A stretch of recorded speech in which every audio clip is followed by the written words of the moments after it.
Sasa baada ya kuona aina hizi kuu mbili ambazo tumeziweka katika makundi mawili, kundi la kwanza lugha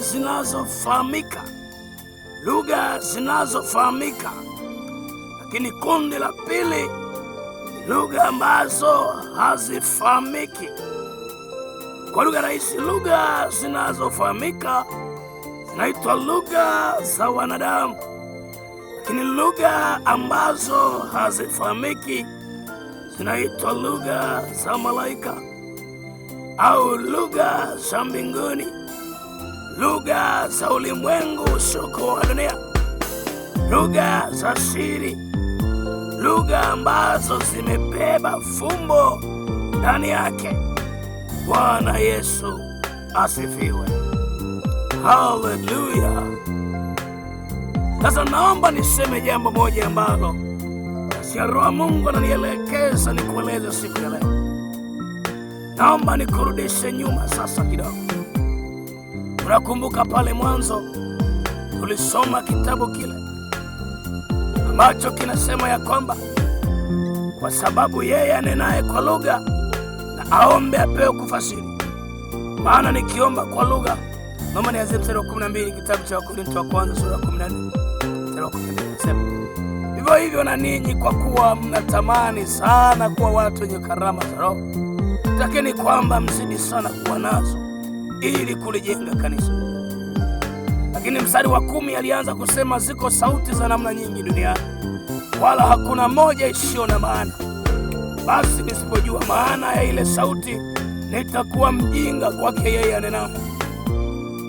Watu wa Mungu, naomba unielewe vizuri siku ya leo. Lengo la somo hili ni kukueleza ukweli ya kwamba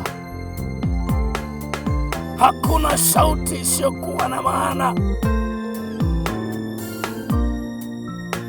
Watu wameanza kupoteza, na kwa lugha nyingine niseme wameanza kupotea,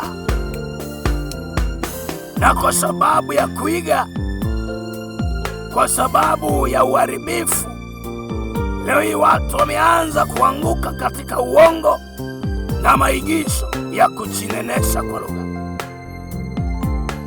Ukweli ni kwamba neno la Mungu linasema Roho Mtakatifu aliwajalia kunena, aliwajalia kutamka kama jinsi alivyopenda yeye. Paulo ametuambia leo ya kwamba mtu anenapo kwa lugha, akili zinakuwa hazina matunda, bali mtu ananena katika Roho. Ni sawa na mtu ambaye anapewa ufunuo, ni sawa na mtu ambaye anapewa maono. Ni kwamba ni kitu ambacho kinashuka automatic, ni kitu ambacho sio cha kujiandaa, ni kipawa cha Roho Mtakatifu. Yeye Roho ndiye anayekujalia wewe kunena, na ili akujalie ni lazima ashuke ndani yako. Sio jambo la wewe mwenyewe kujiamlia, kama jinsi ambavyo leo tunasikia watu wakifundishwa makanisani na kuanza kuambiwa nena, hebu nena maneno mawili matatu, jifunze kunena, anza na maneno machache. Sio hivyo. Roho Mtakatifu mwenyewe ndiye anayeweza kukujalia kunena, wala sio mchungaji wako kukufundisha. Leo kuna makanisa ambayo wanafundishwa namna ya kunena kwa lugha, wanakalilishwa maneno. Utasikia anza na shambara barabara, nena reteteterepotoskasila. Ni mambo ya ovyo, ni mambo ya ajabu ya kuonesha uharibifu ambao unaendelea kutokea katika makanisa. Na zaidi, Shetani anajua kipengele hichi ni kipengele ambacho ni muhimu sana katika kanisa. Bwana Yesu asifiwe sana. Haleluya. Naomba nisikilize sasa, nikueleze jambo moja la msingi sana. Kunena kwa lugha sio kwa kujisikia. Leo unaweza kukuta mtu ni mkavu kabisa, na Wakristo wengi wameanza kudhani ya kwamba kunena kwa lugha ni kama mchezo fulani. Leo mtu akianza kuomba tu, Baba ninakushukuru kwa kuwa wewe ni mwema, lete seterebobobo. Huo ni upagani. na ni uchanga wa kiroho. Roho Mtakatifu ndiye anayekupa neema ya kunena. Na bahati mbaya sana tuliona Roho Mtakatifu alivyoshuka, aliwajalia watu kunena lugha za mbinguni na za dunia. Lakini leo kumekuwa na aina moja ya kunena, kumekuwa na staili moja.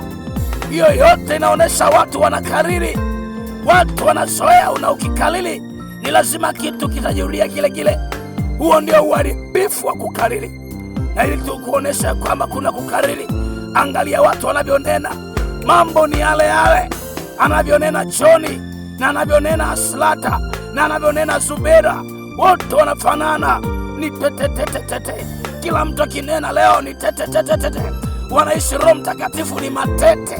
Nataka nikwambie mwana wa Mungu, ziko lugha za mbinguni na za duniani.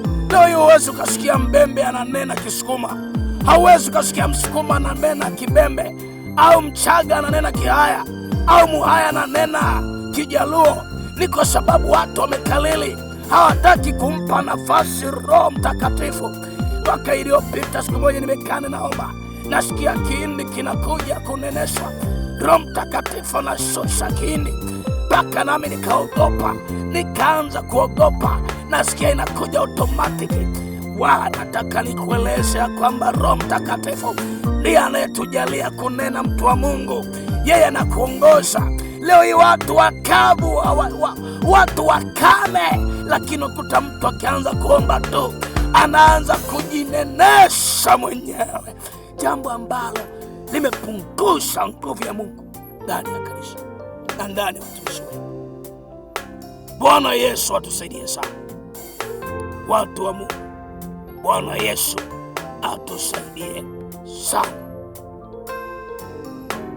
Kwa lengo la somo hili ni kukueleza kwamba kunena kwa lugha sio maigizo kama jinsi ambavyo watu wanaigiza. Ziko faida nyingi sana za kunena kwa lugha, lakini zaidi ya yote ni kwamba tunanena mambo ya siri.